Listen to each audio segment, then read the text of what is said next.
Je m'appelle Léo. J'ai 32 ans. Et la semaine dernière, ma propre mère m'a envoyé un SMS pour me dire que j'étais orphelin alors que j'étais encore bien vivant. Avant de vous raconter comment j'ai légalement démantelé toute leur vie et regardé leur précieuse voiture de luxe se faire remorquer, dites-moi depuis où vous regardez dans les commentaires. Je lis absolument tout. La vibration de mon téléphone contre la table en contreplaqué était le seul son dans la caravane. Il était 23h42. J'étais encore sur le chantier en train de revoir les plans d'une rénovation paysagère dans les moindres détails archaïques. C'est ce que je fais. Je suis architecte paysagiste et entrepreneur général. Je construis des choses. Je répare des choses. Je rends les choses belles pour les autres. J'ai décroché le téléphone en m'attendant à ce que ce soit un fournisseur retardant une livraison de bois. Ce n'était pas le cas. C'était Suzanne. Je ne l'appelle plus maman désormais. Pas après ça. Le message sur l'écran était assez brillant pour me brûler les rétines dans la pénombre de la caravane. Nous avons changé toutes les serrures aujourd'hui. Considère-toi comme un orphelin. Nous n'avons pas de fils nommé Léo. Ne reviens pas. J'ai fixé les mots. Je n'ai pas scié. Je n'ai pas eu de hoquet de surprise. Je n'ai pas jeté le téléphone à travers la pièce. Quand on passe 30 ans à être traité comme un outil plutôt que comme un être humain, la rupture finale ne ressemble pas à un déchirement. Cela ressemble à une confirmation. J'ai posé le téléphone. J'ai regardé mes mains.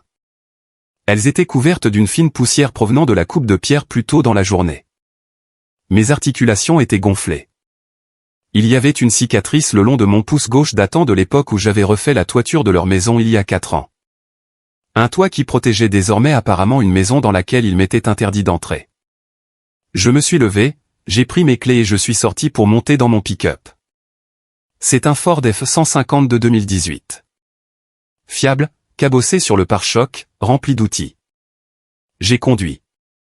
Je n'ai pas conduit pour supplier. J'ai conduit pour vérifier. La maison se trouve dans un quartier chic de Portland. C'est une maison de style néocolonial que j'ai personnellement rénovée 3 fois. J'ai peint le revêtement. J'ai installé les gouttières en cuivre. J'ai posé les pavés de l'allée à la main. Quand je me suis garé le long du trottoir, la maison était sombre, mais les lumières de l'allée étaient allumées. Et elle était là, la raison de mon expulsion. Garée juste à l'endroit où je laisse habituellement mon pick-up se trouvait une Porsche 911 Carrera flambant neuve. Jaune vif. Elle hurlait l'argent. Elle hurlait l'arrogance. Elle était là, brillante sous les projecteurs comme un trophée. Cette voiture appartenait à Ethan, mon jeune frère, l'enfant d'or, l'influenceur. Je suis sorti de mon pick-up. L'air de la nuit était froid.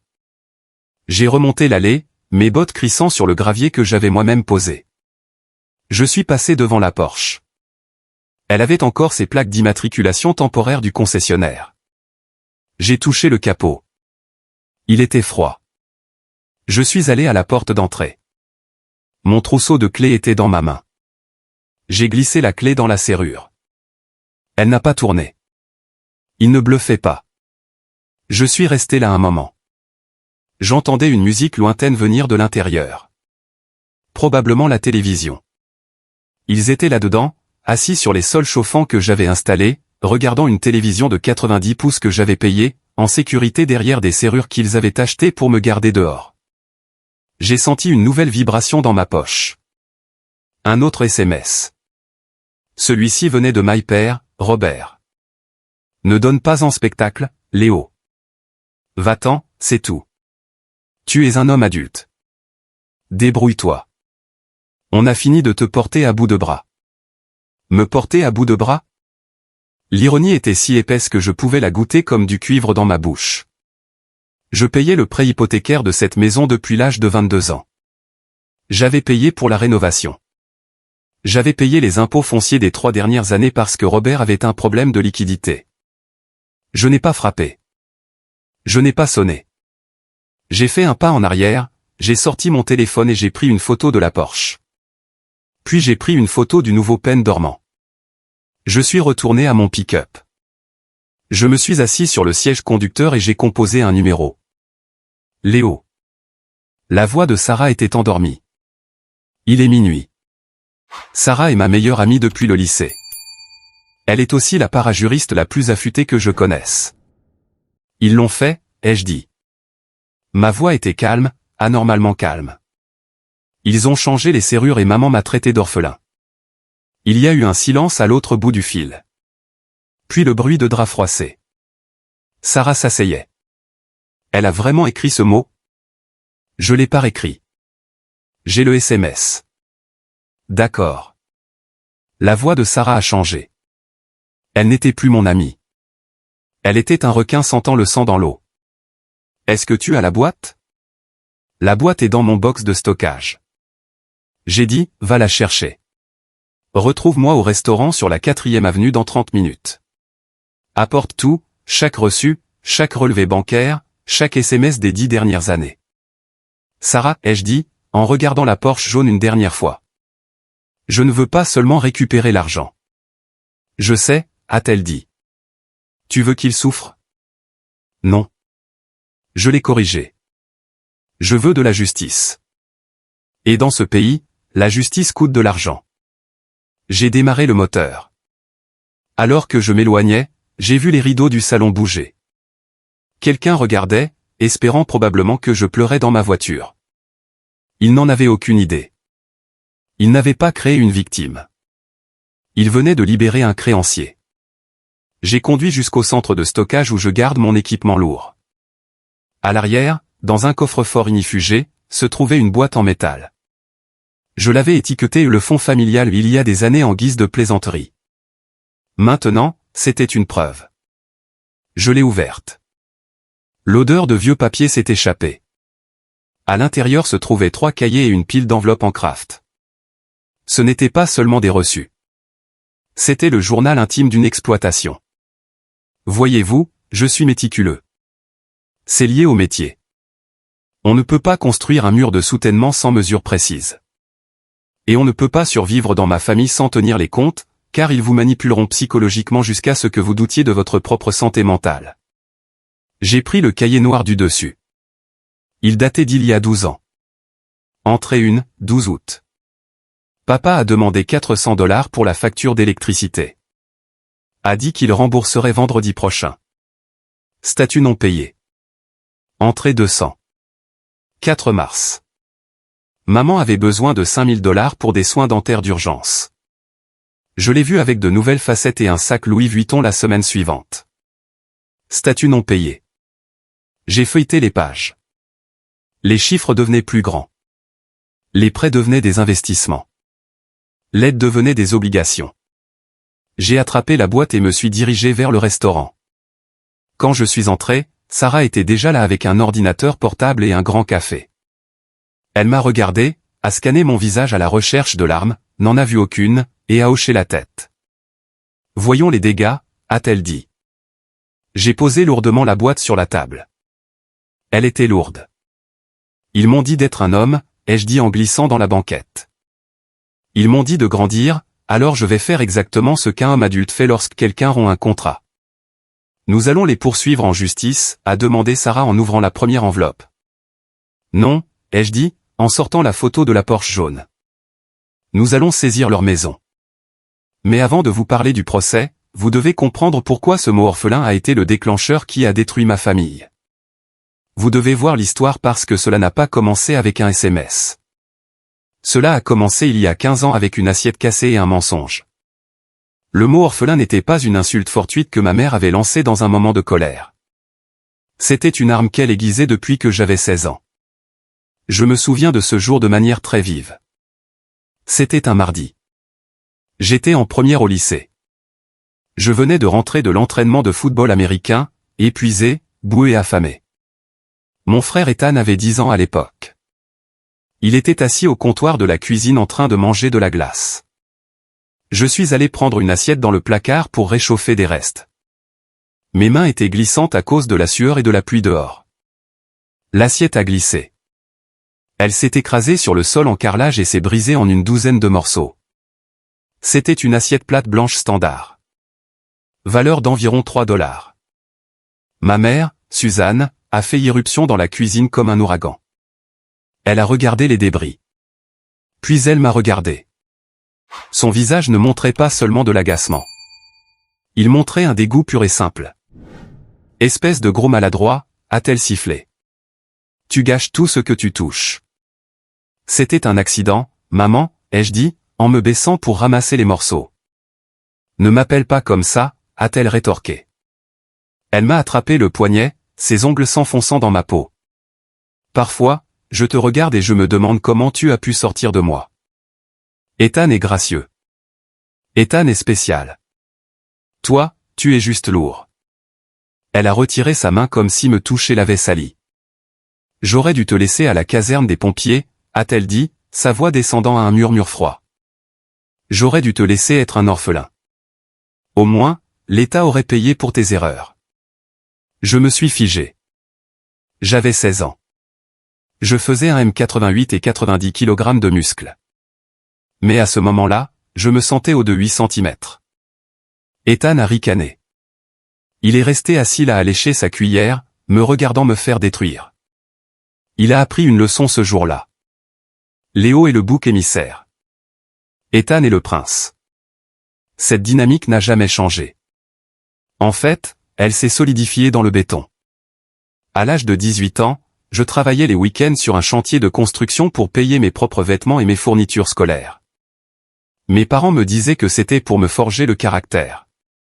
Nous n'élevons pas un profiteur, disait mon père, Robert, en sirotant un scotch qui coûtait plus cher que mes gains hebdomadaires. Tu veux de nouvelles baskets? Gagne-les. Je le croyais. Je pensais que c'était normal. Je pensais que c'était ainsi que l'on formait les hommes. Pendant ce temps, Ethan a eu une voiture neuve pour ses 16 ans.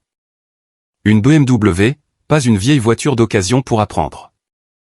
Une série 3 flambant neuve. Pourquoi a-t-il une voiture? Ai-je demandé bêtement en la voyant dans l'allée. Ethan est sensible, a dit ma mère en caressant les sièges en cuir. Il ne peut pas prendre le bus, Léo.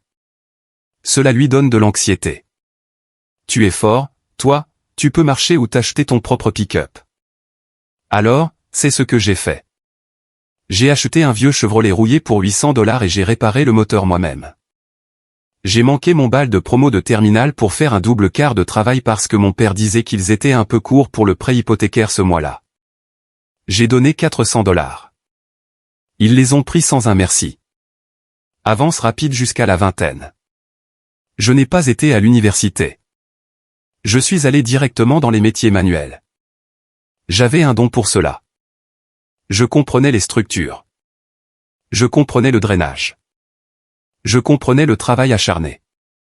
À 24 ans, j'avais ma propre équipe. À 26 ans, je gagnais des revenus à 6 chiffres. Mais je ne voyais jamais cet argent parce que chaque fois que je recevais un chèque, il y avait une crise chez les Vance. Léo, le toit fuit. Léo, les investissements de ton père ont pris un coup. Léo, Ethan a besoin de payer ses frais de scolarité pour cette école d'art privée. J'ai payé. J'ai toujours payé. Pourquoi? Parce que je courais après la seule chose qu'il me refusait, leur approbation. Je pensais que si je payais assez, si je réparais assez, il finirait par me regarder de la même manière qu'il regardait Ethan.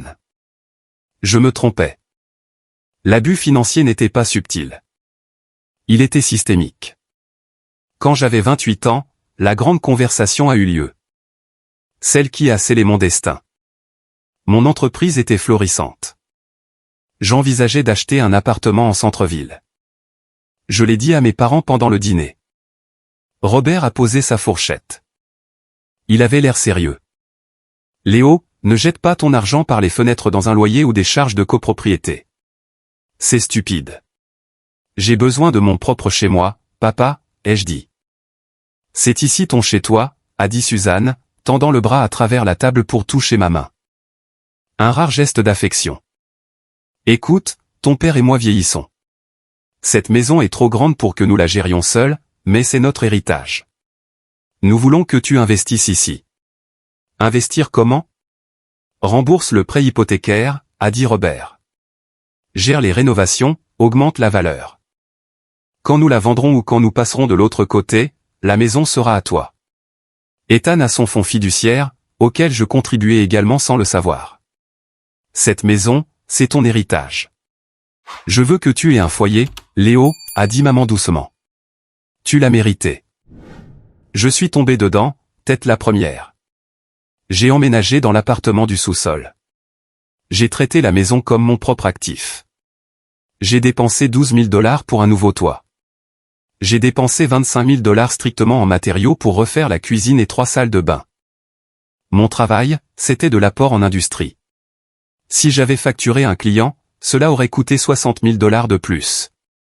J'ai payé le prêt hypothécaire de 2800 $ chaque mois pendant 4 ans. Je n'étais pas un locataire. J'étais un investisseur. Mais pendant que je transpirais sur le toit en juillet, à gratter le vieux goudron, je levais les yeux et je voyais Ethan dans le jardin, se prélassant au bord de la piscine que je nettoyais.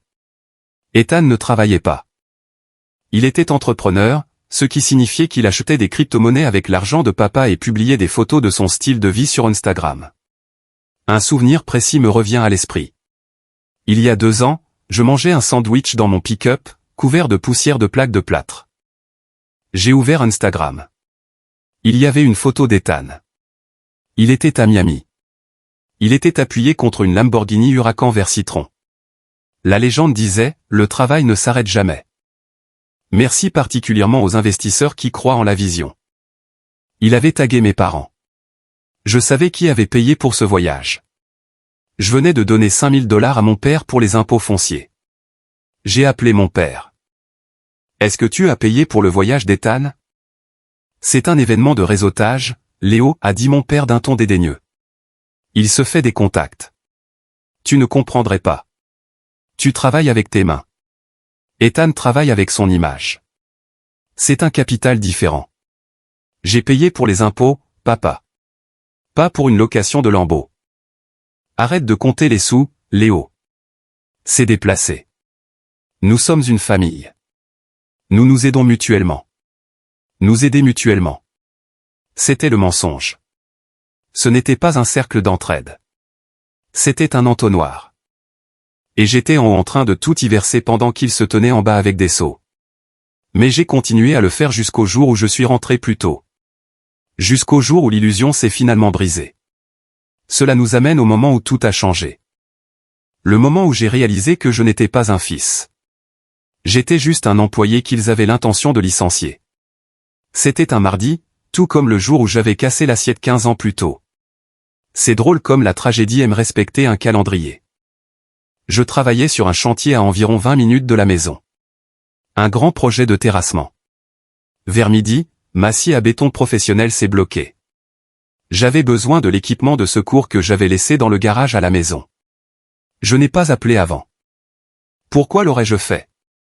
C'était ma maison. Je me suis garé dans l'allée. L'allée était vide. Papa était au country club en train de jouer au golf à mes frais.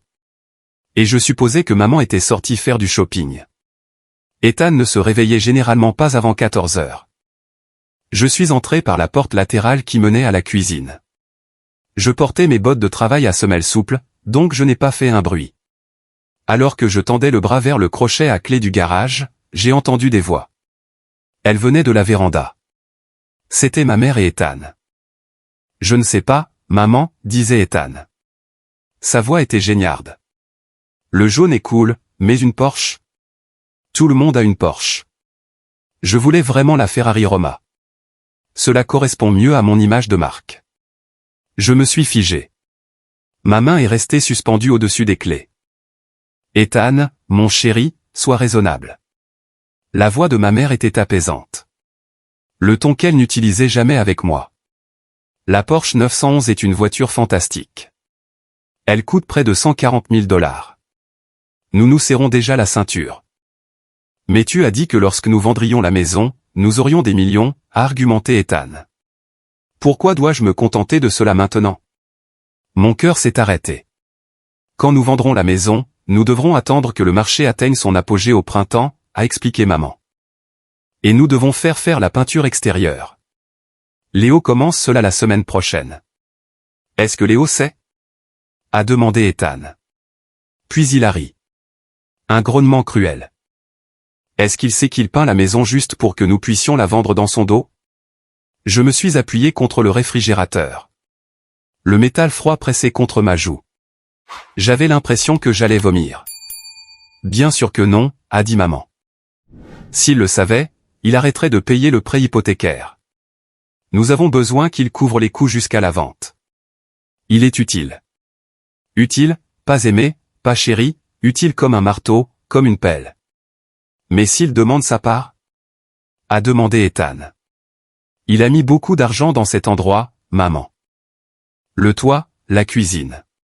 Il n'a aucun papier, Ethan, a dit maman, sa voix descendant à un murmure comploteur. Le titre de propriété est uniquement à nos noms. Ton père et moi avons vérifié avec Jenkins. Comme Léo n'a jamais demandé de bail formel ou d'accord de prêt, tout ce qu'il a investi est considéré comme un don aux yeux de la loi, une contribution au ménage. Donc, il n'obtient rien. Ethan avait l'air ravi. Il obtient la satisfaction d'avoir aidé sa famille, a ricané maman. De plus, il a sa petite entreprise de construction. Il est habitué à vivre comme un travailleur. Toi, mon chéri, tu as besoin d'un matelas de sécurité. Tu as besoin du capital pour lancer ta marque de style de vie. C'est à cela que sert l'argent de la maison. C'est ton héritage. Tu passeras de la Porsche à la Ferrari quand le chèque sera encaissé, a demandé Ethan. Promis? A dit maman. Je n'ai pas fait irruption. Je voulais défoncer la porte et hurler. Je voulais attraper Ethan par son col de marque et le jeter dans la piscine. Mais quelque chose de froid s'est installé dans ma poitrine. Une clarté que je n'avais jamais ressentie auparavant. Si j'entrais là-dedans maintenant, je serais juste le fils violent et fou. Il me manipulerait. Il nierait tout. Il me mettrait dehors sur le champ, et je perdrais mon moyen de pression. Je devais être plus intelligent. Je devais être l'homme qu'il m'avait toujours dit d'être. J'ai reculé hors de la cuisine. Je suis retourné à mon pick-up. Je n'ai pas pris la scie. J'ai conduit jusqu'à un parking à 3 pâtés de maison de là et je suis resté assis là pendant 1 heure à fixer le volant. D'accord, ai-je chuchoté pour moi-même. Vous voulez un travailleur? Vous allez avoir un travailleur. Je suis retourné à la maison 1 heure plus tard, en veillant à claquer la portière du pick-up bruyamment. Je suis entré en sifflant. Salut, maman. Salut, Ethan, ai-je lancé. Ils étaient dans la cuisine maintenant. Maman avait l'air un peu surprise. Oh, Léo, tu es rentré tôt. Je viens juste chercher des outils, ai-je dit. J'ai regardé Ethan. J'aime bien ta chemise. Merci, a-t-il marmonné, sans lever les yeux de son téléphone. Maman, je pensais, ai-je dit, en ouvrant le frigo pour prendre de l'eau. Ce travail de peinture extérieure. Je peux le commencer la semaine prochaine, mais j'ai besoin de commander de la peinture haut de gamme résistante aux intempéries. C'est cher. Cher comment? A demandé maman, ses yeux se rétrécissant. Environ 4000 $ pour les matériaux, ai-je menti. C'était plus proche de 2000, mais cela ajoutera 20 000 $ de valeur esthétique. Ses yeux se sont illuminés. Fais-le. Utilise ta carte. On s'arrangera plus tard. En fait, ai-je dit négligemment en m'appuyant contre le comptoir. Mon comptable est sur mon dos pour ne pas mélanger les dépenses personnelles et professionnelles. Comme je fais la main-d'œuvre gratuitement, pourriez-vous signer un petit bon de commande juste pour que je puisse déduire les matériaux comme perte professionnelle? Cela ne vous coûte rien. Cela prouve simplement que j'ai fait le travail ici. Maman a regardé Ethan. Puis elle m'a regardé de nouveau, elle a vu le gros bœuf utile. Elle n'a pas vu le loup. Bien sûr, Léo, a-t-elle dit. Tout ce qui peut t'aider pour tes impôts. Ce soir-là, j'ai rédigé un document. Ce n'était pas juste un bon de commande. C'était une reconnaissance de dette et d'amélioration de capital. Il énumérait la valeur de la main-d'œuvre et des matériaux. Il stipulait clairement qu'il s'agissait de prêts aux propriétaires à rembourser lors de la vente ou du transfert de propriété. J'ai enterré cette clause dans un paragraphe sur les décharges de responsabilité et les normes d'assurance. Le lendemain matin, je l'ai mise sous les yeux de mon père pendant qu'il regardait Fox News et buvait du café. Juste de la paperasse standard pour l'assurance, papa, ai-je dit pour la peinture. Il n'a même pas lu. Il voulait juste que je sorte de sa vue pour pouvoir regarder le rapport du marché. Il a griffonné sa signature. Robert Vance. J'ai pris ce papier, je suis allé dans ma chambre, je l'ai numérisé, je l'ai envoyé par email à un serveur sécurisé, puis j'ai mis l'original dans ma boîte inifugée. C'était le premier clou de leur cercueil. Pendant les 2 semaines suivantes, j'ai vécu avec l'ennemi. J'ai dîné avec eux. Je les ai écoutés parler de leurs projets futurs, qui ne m'incluaient mystérieusement pas. J'ai commencé à fouiller. Je suis allé dans le bureau à domicile quand ils étaient sortis. J'ai trouvé des relevés bancaires. J'ai trouvé les emails avec l'agent immobilier. Ils mettaient la maison en vente pour 1,2 million de dollars. Et puis j'ai trouvé autre chose. Un dossier étiqueté Fonds fiduciaire d'Ethan. J'ai pris des photos de tout. La tension a éclaté il y a 3 jours.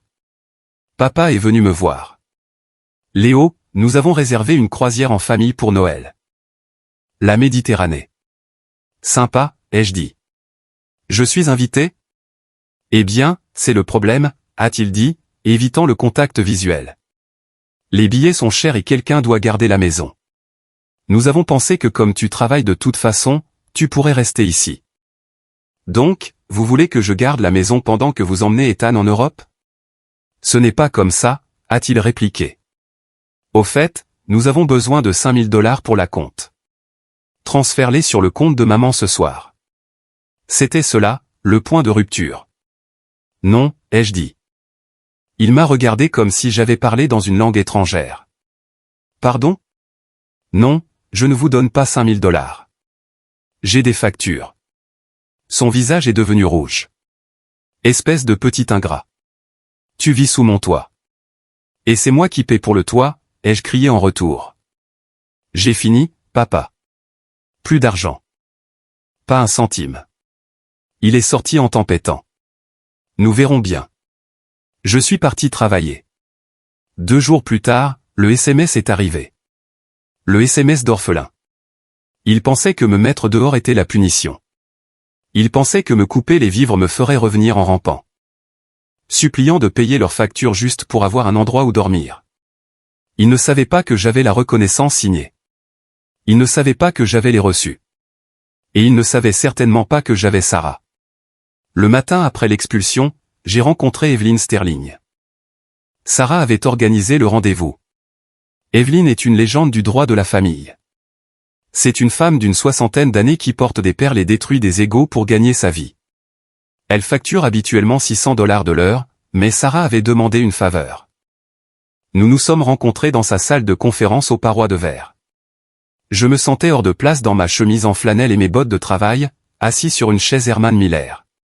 Alors, a dit Evelyn, en ajustant ses lunettes. Vos parents vous ont expulsé. C'est leur maison. Ils en ont le droit. Ce n'est pas juste une expulsion, ai-je dit. J'ai poussé ma pile de preuves à travers la table en acajou poli. C'est un vol. Evelyn a pris le document de reconnaissance de dette, celui que j'avais piégé mon père pour qu'il le signe. Ses sourcils se sont levés. Malin, a-t-elle murmuré. Très malin. Il reconnaît que la valeur de la main-d'œuvre est de 85 000 $ pour les 3 dernières années seulement. Il ne l'a pas lu, ai-je dit. Ce n'est pas mon problème. Sa signature est ici. Elle est passée à la page suivante. Le tableau des paiements de prêt hypothécaire. Vous avez payé le prêt hypothécaire directement. Virement direct de ma banque au prêteur, ai-je dit, pendant 48 mois. Evelyn a souri. Ce n'était pas un sourire gentil. C'était un sourire de prédateur. Léo, a-t-elle dit, ce n'est pas un litige entre propriétaire et locataire. C'est un cas de fiducie constructrice. En contribuant aux prêts hypothécaires et aux améliorations de capital avec la promesse, même implicite, de propriété, vous avez créé un intérêt équitable dans la propriété. Pouvons-nous récupérer l'argent? Ai-je demandé. Nous pouvons faire mieux, a-t-elle dit. Nous pouvons inscrire une hypothèque légale conservatoire sur la maison. Cela signifie qu'ils ne peuvent pas la vendre. Ils ne peuvent pas la refinancer. Ils ne peuvent rien faire tant qu'ils n'ont pas réglé leur compte avec vous. Faites-le, ai-je dit. Il y a plus, ai-je ajouté. J'ai sorti mon téléphone et j'ai lancé l'enregistrement de la conversation sur la Ferrari. L'audio était clair. Maman, le titre est uniquement à nos noms. Léo ne réalise pas que toute son aide était volontaire. Passe de la Porsche à la Ferrari. Le visage d'Evelyn s'est durci. Elle a enlevé ses lunettes. Ils vous ont traité d'orphelin? A-t-elle demandé, faisant référence au SMS que je lui avais montré plus tôt. Oui. Et puis ils ont prévu d'utiliser votre travail pour acheter une Ferrari à votre frère. Oui. Evelyne a fermé le dossier. Je déteste les brutes, Léo, et je déteste vraiment les parents qui dévorent leurs petits. Je prends l'affaire, et je vais les poursuivre pour enrichissement sans cause, fraude et rupture de contrat. Les 48 heures suivantes ont été un tourbillon de paperasse. Nous avons déposé la plainte. Nous avons enregistré le gage sur la maison. J'ai séjourné dans un motel bon marché. Je n'ai pas beaucoup dormi. Je surveillais constamment les caméras de sécurité que j'avais installées à la maison. J'avais toujours accès à l'application sur mon téléphone. Il n'avait pas encore changé le mot de passe du Wi-Fi. Des génies. J'ai vu Ethan astiquer sa Porsche dans l'allée. J'ai vu mon père faire les 100 pas dans le salon. Puis l'huissier est arrivé. J'ai regardé cela en direct sur mon téléphone. Un homme dans une berline banale s'est garé. Il a marché jusqu'à la porte. Papa a répondu. L'homme lui a remis une épaisse pile de papier. Papa avait l'air confus, puis en colère. Il a jeté les papiers par terre. L'huissier s'est contenté de s'éloigner. 10 minutes plus tard, mon téléphone a explosé. Papa appelait. Maman appelait, Ethan appelait. J'ai laissé sonner. Puis est venu le message vocal de leur avocat, Monsieur Jenkins. C'était l'avocat de la famille, un homme qui s'occupait principalement de planification successorale. Ce n'était pas un plaideur. Léo, c'est Jenkins. Ton père est très contrarié. Ce procès est ridicule. C'est frivole. Tu poursuis tes propres parents. Nous devons nous rencontrer immédiatement pour arrêter cette absurdité avant de te poursuivre en retour pour préjudice moral et arriéré de loyer. Arriéré de loyer. C'était leur angle d'attaque. J'ai appelé Evelyne. Ils veulent se rencontrer. Bien, a-t-elle dit, nous nous rencontrerons, mais pas chez eux, à mon cabinet. Et dis-leur d'apporter leur chéquier. La réunion, la médiation, était fixée au vendredi. Dans les jours qui l'ont précédé, la réalité de ce que j'étais en train de faire m'a frappé. J'étais en train de faire sauter ma famille. Il n'y avait pas de retour en arrière possible après cela. Pas de dîner de Thanksgiving, pas de Noël. Mais ensuite, je me suis souvenu du SMS. Considère-toi comme un orphelin. Ils avaient déjà détruit la famille. Je ne faisais que marcher à travers les radiations. Le jeudi soir, j'ai reçu un SMS d'Ethan. Frère, c'est quoi ce bordel? Maman pleure. Papa panique. Tu es en train de tout gâcher. Laisse tomber et excuse-toi et peut-être qu'ils te laisseront revenir vivre dans le sous-sol. Le sous-sol? Pas une chambre. Le sous-sol? J'ai répondu, je ne veux pas du sous-sol, Ethan. Je veux la moitié. Il n'a pas répondu. Le vendredi matin est arrivé. J'ai mis mon meilleur costume, celui que j'avais acheté pour les enterrements. Cela semblait approprié. J'allais enterrer une relation. J'ai conduit jusqu'au cabinet d'Evelyne. J'ai vu la Porsche jaune sur le parking. Ils étaient là. J'ai pris une grande inspiration. C'est l'heure, ai-je chuchoté. Je ne le savais pas encore. Mais le plus grand rebondissement n'était même pas le procès. C'était ce que nous étions sur le point de découvrir sur leurs finances pendant la médiation. La Porsche n'était pas juste une voiture. C'était l'arme du crime. La salle de conférence du cabinet d'Evelyne était conçue pour intimider. Des baies vitrées du sol au plafond surplombant la ville. De l'art abstrait massif sur les murs et une climatisation réglée quelques degrés trop bas. Quand je suis entré, ma famille était déjà assise d'un côté de la longue table. Robert, mon père, refusait de me regarder. Sa mâchoire était serrée, son visage d'un rouge tacheté. Suzanne, ma mère, s'essuyait les yeux avec un mouchoir, jouant parfaitement la victime. Elle me regardait avec un mélange de tristesse et d'accusation comme si c'était moi qui avais changé les serrures. Ethan était adossé à sa chaise, faisant défiler son téléphone, l'air ennuyé. Il portait un sweat à capuche de marque qui coûtait plus cher que ma première voiture. Leur avocat, Jenkins, avait l'air nerveux. Il n'était pas de taille face à Evelyne Sterling. Faisons cela rapidement, a dit Jenkins en classant ses papiers. Mes clients ont le cœur brisé. Ils veulent se réconcilier avec leur fils. Mais ce procès est une insulte. Léo, si tu retires cette hypothèque immédiatement, tes parents sont prêts à pardonner ton emportement. Ils pourraient même te laisser venir dîner le dimanche. Evelyne n'a même pas levé les yeux de ses notes. Elle a juste ri. Un rire sec et tranchant.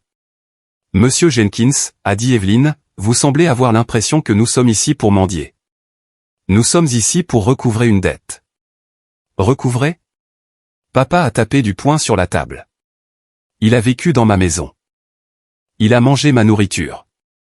S'il y a quoi que ce soit, c'est lui qui nous doit des arriérés de loyer pour 10 ans. Le tarif du marché est de 1500 $ par mois. C'est 180 000 $ qu'il nous doit. En fait, a dit Evelyne, en faisant glisser un document de l'autre côté de la table. Selon les reçus, Léo a contribué pour une moyenne de 3200 $ par mois en paiement de prêts hypothécaires, factures d'eau et d'électricité, et courses, en plus de la main-d'œuvre. Nous avons la reconnaissance signée de votre main, Robert. Vous avez validé les améliorations de capital. Papa a fixé le papier qu'il avait signé sans le lire. Il est devenu blême. C'était pour les impôts, a-t-il balbutié. Exactement, a dit Evelyne. C'est un document légal, à moins que vous n'admettiez une fraude fiscale. Papa a fermé sa bouche. Voici l'offre de règlement, a continué Evelyne. Léo veut 50% de la valeur marchande actuelle de la maison. La maison est estimée à 1,2 million de $. C'est 600 000 $ plus les frais d'avocat. Vous êtes fou, a hurlé maman, abandonnant la comédie. C'est notre retraite. C'est l'argent d'Ethan. Je veux dire, c'est notre argent. L'argent d'Ethan pourquoi? J'ai parlé pour la première fois. Le fonds pour la Ferrari d'Ethan. Ethan a levé les yeux, grands ouverts. Nous avons l'enregistrement, Suzanne, ai-je dit, en la regardant droit dans les yeux. Je vous ai entendu. Léo est le travailleur. Ethan obtient l'héritage. J'ai tout entendu. La pièce est devenue silencieuse. Maman avait l'air d'avoir reçu une gifle. Cela n'a pas d'importance, a tenté d'intervenir Jenkins. Même s'il a contribué, le titre de propriété est à leur nom. Vous ne pouvez pas forcer une vente. Nous le pouvons, a dit Evelyne. Et nous le ferons, à moins que, elle s'est interrompue. Elle a sorti un nouveau dossier. C'était celui que je n'avais pas encore vu. Son détective privé le lui avait remis le matin même. À moins que nous ne discutions de la deuxième hypothèque, a dit Evelyne. Le sang s'est complètement retiré du visage de mes parents. Même Ethan avait l'air confus. Quelle deuxième hypothèque? A demandé Ethan. Vos parents, a expliqué Evelyne en s'adressant à Ethan, ont contracté une ligne de crédit hypothécaire massive sur la maison il y a 6 mois. 200 000 $. Savez-vous où est allé cet argent? Ethan a secoué la tête. Il est allé chez le concessionnaire Porsche, a dit Evelyne. Et pour couvrir les pertes sur le compte de trading de crypto-monnaie de votre père. J'ai fixé mon père. Il avait hypothéqué la maison que je payais, pour acheter cette voiture jaune et spéculer sur le Bitcoin. La maison n'est pas entièrement payée, a révélé Evelyne. En fait, avec le nouveau prêt, il leur reste très peu de valeur nette. Si nous forçons une vente, la banque est payée en premier, puis Léo obtient son jugement. Et vous deux, a-t-elle dit en désignant mes parents, vous repartirez avec presque rien. Vous m'avez menti, Ethan s'est levé, regardant papa. Tu as dit que la Porsche était un cadeau du fonds fiduciaire. Il n'y a pas de fonds fiduciaire, espèce d'idiot, a hurlé mon père, craquant enfin. Le marché s'est effondré. J'ai tout perdu. J'essayais de me refaire en vendant la maison. Le chaos qui a éclaté était magnifique. Ethan hurlant sur papa. Maman sanglotant de manière incontrôlable. Jenkins essayant de calmer tout le monde. Je suis resté assis là, parfaitement immobile. Alors, ai-je dit, coupant court au bruit. Ils se sont tous arrêtés et m'ont regardé. Vous êtes ruiné, ai-je dit. Vous alliez vendre la maison, prendre l'argent et me laisser sans rien. Vous alliez m'abandonner. Léo, s'il te plaît, a gémi maman. Elle a tendu la main à travers la table, essayant d'attraper la mienne. Nous sommes une famille. Nous avons fait des erreurs, mais ne nous détruis pas. Si tu forces la vente maintenant, nous serons sans abri. Nous n'avons nulle part où aller. S'il te plaît, aide-nous. C'était le moment de vérité. Le moment dont chaque victime rêve. Ils étaient à genoux. Je pouvais les sauver. Je pouvais abandonner le procès, les aider à refinancer, travailler plus dur, réparer ce gâchis comme je le faisais toujours. J'ai regardé le SMS imprimé dans le dossier de preuve d'Evelyne. À partir d'aujourd'hui, considère-toi comme un orphelin. J'ai regardé ma mère. Tu as dit que j'étais un orphelin, maman. Je ne le pensais pas, a-t-elle pleuré. J'étais en colère. Je me suis levé. J'ai boutonné ma veste de costume. Tu avais raison, ai-je dit. Ma voix était un murmure, mais elle a résonné dans la pièce. Je suis un orphelin, et les orphelins n'ont pas de parents à sauver. Je me suis tourné vers Evelyne. Poursuivez la vente. Je veux mon argent. Léo, a crié mon père alors que je marchais vers la porte. Si tu passes cette porte, tu es mort pour nous. Je me suis arrêté. Je ne me suis pas retourné. J'étais mort pour vous au moment où j'ai cessé d'être rentable, ai-je dit. Je suis sorti. Je suis passé devant la Porsche jaune sur le parking. Elle me semblait être une épave désormais, juste un morceau de métal qui avait coûté son âme à une famille. Je suis monté dans mon pick-up. Mes mains tremblaient, non pas de peur, mais d'adrénaline. Je me sentais léger. Pour la première fois en 30 ans, le poids avait disparu. Mais l'histoire ne s'arrête pas là. Parce que quand on mène une guerre, il y a des victimes. Et les retombées de cette réunion ont été plus rapides et plus brutales que quiconque ne l'aurait prévu. Sortir de cette salle de conférence n'était pas la fin. C'était juste le début de leur fin. Dans les films, quand le héros gagne, l'écran devient noir et tout le monde rentre chez soi heureux. Dans la vraie vie, surtout dans une bataille juridique impliquant la famille, la victoire est un processus lent et éprouvant. Ce n'est pas une explosion, c'est une suffocation. Les 30 jours qui ont suivi la médiation ont été les plus longs de ma vie. Le juge avait signé l'ordonnance. La maison devait être vendue immédiatement. Le produit de la vente serait bloqué sur un compte séquestre jusqu'à la finalisation du partage des actifs. J'ai emménagé dans un petit appartement en location près de mon chantier, mais je ne pouvais pas encore couper complètement les ponts. J'avais encore pour des milliers de dollars d'outils et d'équipements lourds stockés dans le garage de la maison familiale, et légalement j'étais autorisé à les récupérer. 2 semaines après la médiation, je suis retourné à la maison. J'ai emmené un ami, Mike, avec moi, non seulement pour m'aider à porter, mais comme témoin. Je ne leur faisais pas confiance pour ne pas m'accuser de voler ma propre perceuse. Quand nous nous sommes garés, la première chose que j'ai vue était le panneau à vendre sur la pelouse. Ce n'était pas un panneau standard. Un autocollant sous compromis avait été collé dessus. Le marché était actif et un acheteur spéculateur l'avait saisi au comptant, sachant qu'ils étaient désespérés de vendre. Mais la deuxième chose que j'ai vue était le silence. Habituellement, la maison bourdonnait, Ethan mettait la musique à fond, la télévision marchait, le système d'arrosage fonctionnait. Maintenant, elle avait l'air abandonnée, l'herbe était trop haute. Je n'étais plus là pour la tondre, et visiblement ni Ethan ni mon père n'avaient levé le petit doigt. J'ai garé le pick-up et je suis sorti. Madame Higgins, la voisine d'en face, celle qui avait tenu le registre qui m'avait sauvé la vie, était assise sur son porche. Elle a levé sa tasse de café vers moi en guise de salut silencieux. J'ai hoché la tête en retour. Des alliés dans les tranchées. J'ai déverrouillé la porte du garage. Ma clé y fonctionnait toujours. Le garage était un désordre sans nom. Mais ce n'était pas un désordre de chantier. C'était un désordre de panique. Des cartons empilés n'importe comment. Des vêtements jetés dans des sacs poubelles. Cela sentait la peur rance. D'où Jésus, a chuchoté Mike. On dirait qu'il fuit une scène de crime. C'est le cas, ai-je dit. Il fuit la réalité. Alors que nous commencions à charger ma scie sur table sur le pick-up, la porte de la maison s'est ouverte. C'était Ethan. J'ai failli ne pas le reconnaître. Le garçon d'or, l'influenceur, avait l'air de ne pas s'être douché depuis 3 jours. Il portait un jogging et un t-shirt taché. Ses cheveux, d'ordinaire parfaitement coiffés, étaient gras.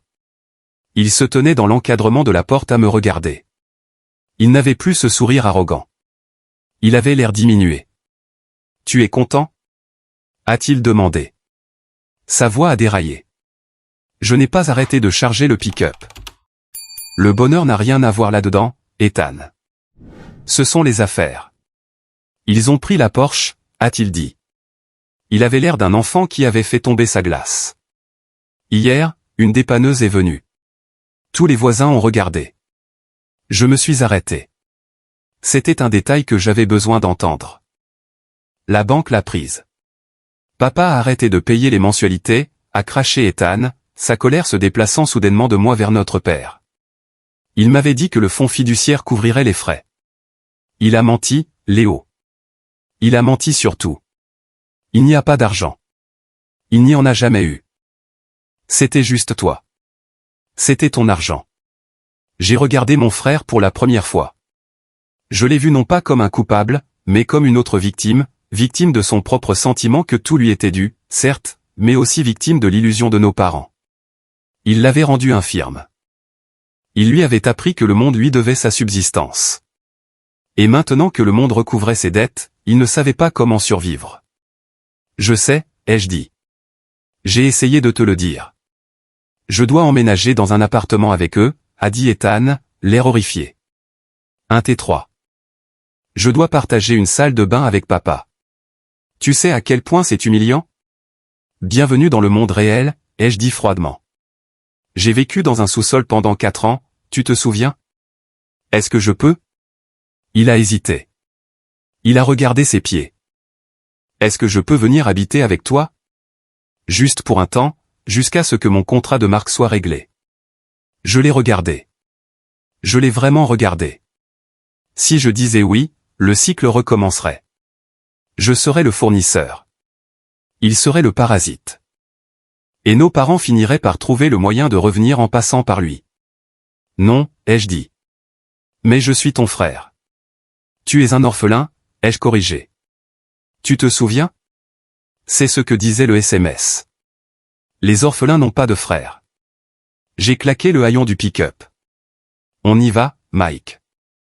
Alors que nous nous éloignions, j'ai vu Ethan donner un coup de pied dans un carton contenant ses propres affaires.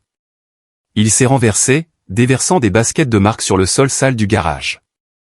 Le jour de la vente définitive est arrivé une semaine plus tard. Je n'ai pas eu à être dans la même pièce qu'eux.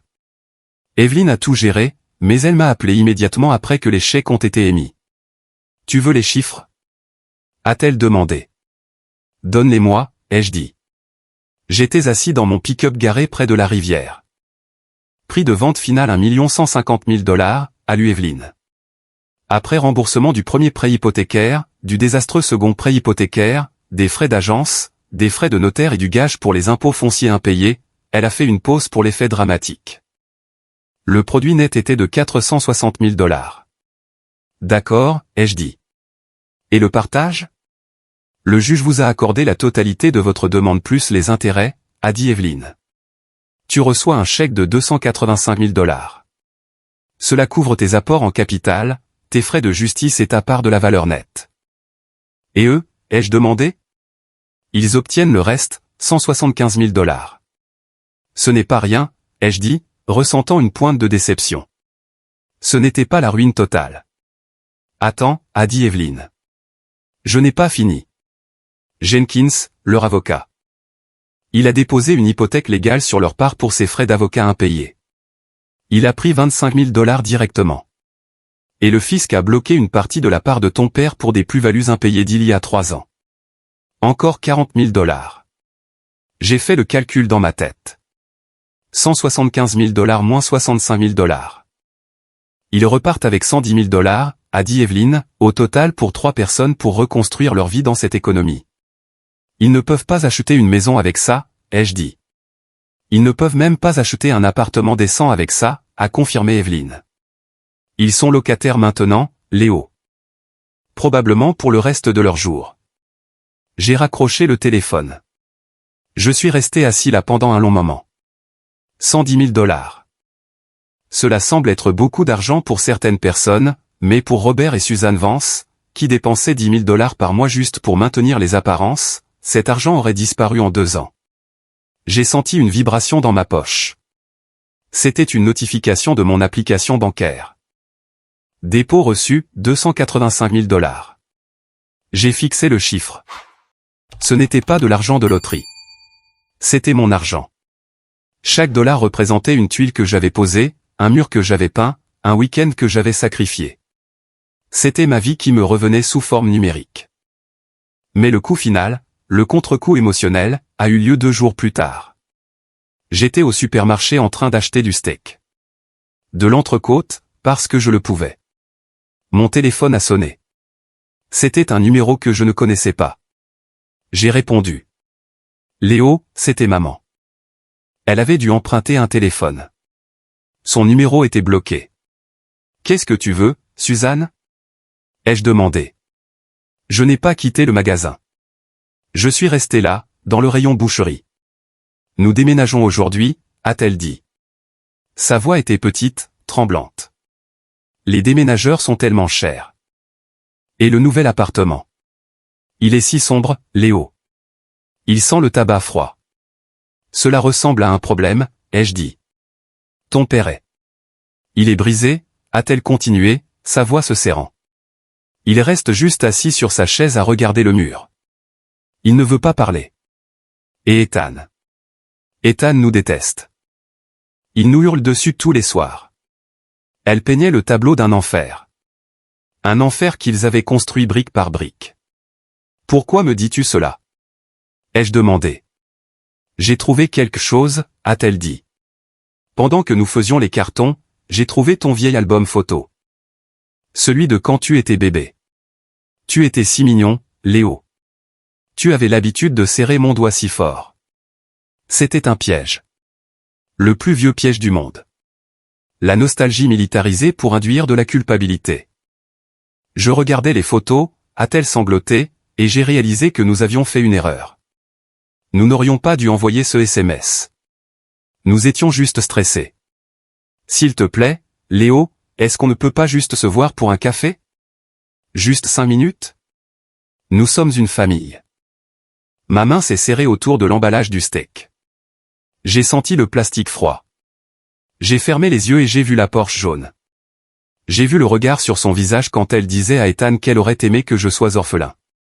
J'ai vu les années de négligence. Suzanne, ai-je dit, te souviens-tu de quand j'avais 16 ans? Quand j'ai cassé l'assiette? Quoi? Elle semblait confuse. L'assiette? C'était il y a des années. Tu m'as dit que tu aurais aimé m'avoir laissé à la caserne des pompiers, ai-je dit. Tu as souhaité que je sois orphelin. Je ne le pensais pas. Si, tu le pensais, ai-je dit. Et ton vœu a été exaucé. Tu n'as plus de fils nommé Léo désormais. Il est mort le jour où tu as changé les serrures. Léo, s'il te plaît. Nous n'avons plus personne. Vous avez les uns les autres, ai-je dit. Et vous avez 110 000 $. Je vous suggère de budgétiser avec soin. J'ai raccroché. Puis j'ai bloqué le numéro. Je suis resté là dans le supermarché, entouré d'inconnus. Mon cœur battait la chamade. Mes mains tremblaient, mais ce n'était pas du chagrin. C'était la sensation d'un sac à dos lourd qu'on pose après une randonnée de 15 km. Mes épaules semblaient légères. Ma colonne vertébrale semblait droite. J'ai payé mon steak. Je suis sorti vers mon pick-up. Je suis passé devant l'ancien quartier une dernière fois en allant vers mon nouveau terrain. J'ai vu le camion de déménagement s'éloigner de la maison. C'était un camion de location bon marché, pas une entreprise de déménagement professionnelle. J'ai vu mon père essayer de soulever le canapé à l'arrière, luttant, le dos courbé. Ethan se tenait sur le trottoir, sur son téléphone, sans aider. J'ai ralenti une seconde. Une partie de moi, le vieux Léo, celui qui voulait toujours faire plaisir, voulait se garer, voulait sauter du véhicule et l'aider à soulever ce canapé. Mais ensuite, j'ai regardé le panneau au vendu. J'ai appuyé sur l'accélérateur. Le moteur de mon pick-up a rugi. Je n'ai pas regardé dans le rétroviseur. Les retombées étaient terminées. La poussière était retombée et pour la première fois de ma vie, la route devant moi était complètement dégagée. 1 an, cela fait exactement 365 jours que le juge a frappé avec son marteau et m'a légalement séparé des personnes qui m'ont donné la vie. Beaucoup de choses peuvent se passer en 1 an. On peut perdre une famille. On peut perdre une maison. Mais si on garde la tête basse et les mains actives, on peut construire quelque chose d'entièrement nouveau, quelque chose que personne ne peut vous enlever parce que votre nom est le seul sur le titre de propriété. Je veux vous emmener là où je suis en ce moment même. Je ne suis pas dans un sous-sol. Je ne suis pas en train de réparer un toit qui fuit pour un propriétaire ingrat. Je me tiens sur la terrasse d'une maison qui sent le cèdre brut et la peinture fraîche. C'est un chalet, mais chalet semble un mot trop petit. C'est une structure moderne en A avec des baies vitrées du sol au plafond donnant sur un ruisseau qui traverse mes 2 hectares de terrain. J'ai conçu chaque angle. J'ai coulé les fondations. J'ai scié le bois des arbres que j'ai abattus moi-même. Quand je me réveille le matin, je n'entends pas ma mère hurler à cause d'une tache sur le tapis. J'entends l'eau couler sur les pierres. J'entends le vent dans les sapins de Douglas. Et plus important encore, j'entends le silence. Le genre de silence qui ne semble pas vide. Il semble plein. Il ressemble à la paix. J'ai utilisé les 285 000 $ à bon escient. Je ne les ai pas gaspillés dans un bien qui se déprécie comme une voiture de sport. J'ai acheté ce terrain au comptant. J'ai construit la maison avec ma propre équipe, en faisant appel à des électriciens et des plombiers avec qui je travaille depuis 10 ans. Ils ont répondu présent pour moi parce que je les paie à temps et que je les traite avec respect. 2 choses que mon père n'a jamais comprises. Mon entreprise a doublé de taille. Il s'avère que lorsque vous ne versez pas 40% de vos revenus dans un trou noir de dette parentale, vous pouvez réellement investir dans un meilleur équipement. J'ai acheté une nouvelle excavatrice. J'ai embauché 2 gars de plus. J'ai décroché un contrat avec la ville pour redessiner le parc du centre-ville. Mais le plus grand changement n'est pas la maison, ce sont les personnes à l'intérieur. Maya est entrée dans la cuisine pendant que je préparais le café ce matin. C'est une architecte paysagiste que j'ai rencontrée sur un chantier commercial il y a 6 mois. Elle m'a vu me disputer avec un fournisseur qui essayait de nous surfacturer pour du granit. Et elle m'a dit plus tard qu'elle n'avait jamais vu quelqu'un gérer un conflit avec autant de fermeté sans hausser la voix. « Tu penses encore à eux ?» a-t-elle dit en me tendant une tasse. Elle connaît l'histoire. Elle a vu les documents judiciaires. Je réfléchis juste, ai-je dit. C'est l'anniversaire. Tu as gagné, Léo, a-t-elle dit en posant sa tête sur mon épaule. Regarde autour de toi. Tu as gagné. Elle a raison. Mais gagner une guerre ne signifie pas que l'on ne pense pas au champ de bataille. Je n'avais pas vu ni parler à mes parents depuis l'appel du supermarché. Je les avais gardés bloqués. J'avais gardé mon adresse secrète. Mais dans une ville comme Portland, on ne peut pas se cacher éternellement. Et parfois, l'univers vous force à voir les décombres que vous avez laissés derrière vous juste pour vous rappeler pourquoi vous êtes parti. C'est arrivé mardi dernier. J'avais besoin d'une charnière spécifique très résistante pour le portail d'entrée que j'étais en train de souder. Mon fournisseur habituel était en rupture de stock, j'ai donc dû conduire jusqu'au grand magasin de bricolage de l'autre côté de la ville. Celui qui se trouve près du complexe d'appartements bon marché où ma tante Karen m'avait dit que mes parents vivaient. Je suis entré sur le parking. Je n'ai pas vu la Porsche jaune. J'ai vu des berlines rouillées et des monospaces familiaux. J'ai marché vers les portes automatiques et il était là, mon père, Robert Vance, l'homme qui portait des mocassins italiens et sirotait du scotch pur malt tout en me faisant des cours sur la prestance de l'exécutif. L'homme qui me disait que le travail manuel était pour les gens qui n'étaient pas assez intelligents pour utiliser leur cerveau. Il portait un gilet orange sur une chemise légèrement trop grande pour lui. Il avait l'air plus mince. Ses cheveux, habituellement teints d'un brun riche, étaient complètement gris. Il se tenait près des chariots de supermarché, essuyant les poignets avec un chiffon désinfectant. Il était l'hôte d'accueil. Je me suis arrêté à environ 6 mètres. Mes bottes semblaient lourdes sur le sol.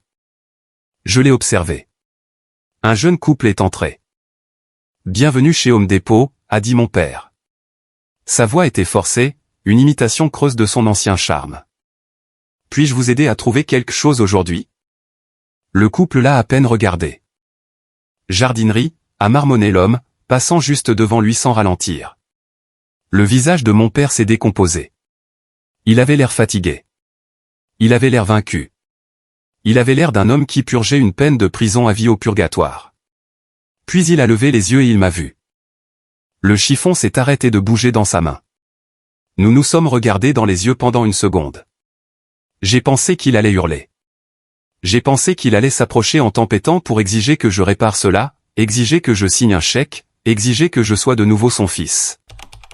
Mais il ne l'a pas fait. Il est juste resté là, serrant ce chiffon mouillé comme une bouée de sauvetage. La honte s'est peinte sur son visage. C'était une chose physique. J'ai vu ses épaules s'affaisser, sa tête s'abaisser légèrement. Il avait honte que moi, le travailleur, je le vois faire ce travail. J'avais un choix. Je pouvais faire demi-tour et partir. Je pouvais m'approcher et me moquer de lui. Je pouvais jeter un billet de 20 $ à ses pieds. Au lieu de cela, j'ai avancé. J'ai pris un chariot. « Bonjour, Robert », ai-je dit. Il a tressailli en entendant son prénom. « Léo », a-t-il chuchoté. Il a regardé autour de lui nerveusement pour voir si son responsable le surveillait. « Tu as bonne mine. »« Je vais bien », ai-je dit. « J'ai entendu dire que tu construisais un endroit », a-t-il dit. « Karen l'a dit à ta mère. »« C'est fini », ai-je dit. « C'est bien. » Il a regardé mes bottes. Des bottes chères. Elles durent plus longtemps, ai-je dit. Il y a eu un silence entre nous qui était plus fort que les annonces du magasin. Nous traversons une période difficile, Léo, a-t-il dit soudainement, sa voix descendant à un sifflement. Ta mère, elle ne supporte pas bien l'appartement. Les voisins sont bruyants, et l'argent, il part si vite. Le loyer est du vol. Je suis ici pour acheter des charnières, Robert, ai-je dit calmement. Ethan nous a quittés, a-t-il lâché. Cela m'a arrêté. Quoi? Il y a 2 mois, a dit Robert, ses yeux se remplissant d'eau. Il a rencontré une fille sur Internet, a dit qu'elle vit à Los Angeles. Il a pris la voiture, la Honda que nous avons achetée avec le reste de l'argent du règlement, et il est juste parti. Il a volé les bijoux de ta mère, Léo. Il a vidé le pot d'argent d'urgence. J'ai failli rire. Je ne le voulais pas, mais la prévisibilité de la chose était absurde. Je vous avais prévenu, ai-je dit. Je vous ai dit que c'était un parasite. Vous l'avez nourri jusqu'à ce qu'il soit assez grand pour vous dévorer. C'est ton frère, a plaidé Robert. Si tu pouvais juste l'appeler, peut-être lui envoyer un peu d'argent pour qu'il s'installe afin qu'il ne vende pas la voiture. Nous avons besoin de cette voiture, Léo. Je dois prendre le bus pour aller travailler. J'ai 61 ans. J'ai regardé cet homme. Cet homme qui avait hypothéqué mon avenir pour s'acheter une Porsche. Cet homme qui était resté sans rien dire pendant que ma mère m'appelait orphelin. Il recommençait. Il me demandait encore de réparer le gâchis d'Ethan. Il me demandait encore d'être le filet de sécurité de l'enfant d'or. Je ne peux pas vous aider, ai-je dit. Tu as de l'argent, a-t-il répliqué avec un éclat de sa colère d'autrefois. Tu as pris la moitié de notre maison. Tu as une entreprise. Tu nous redevas. Des gens commençaient à regarder. Un responsable jetait un coup d'œil depuis le bureau d'accueil. Je ne vous dois rien, ai-je dit, ma voix stable et froide. J'ai payé ma dette. Je l'ai payée avec 15 ans de travail.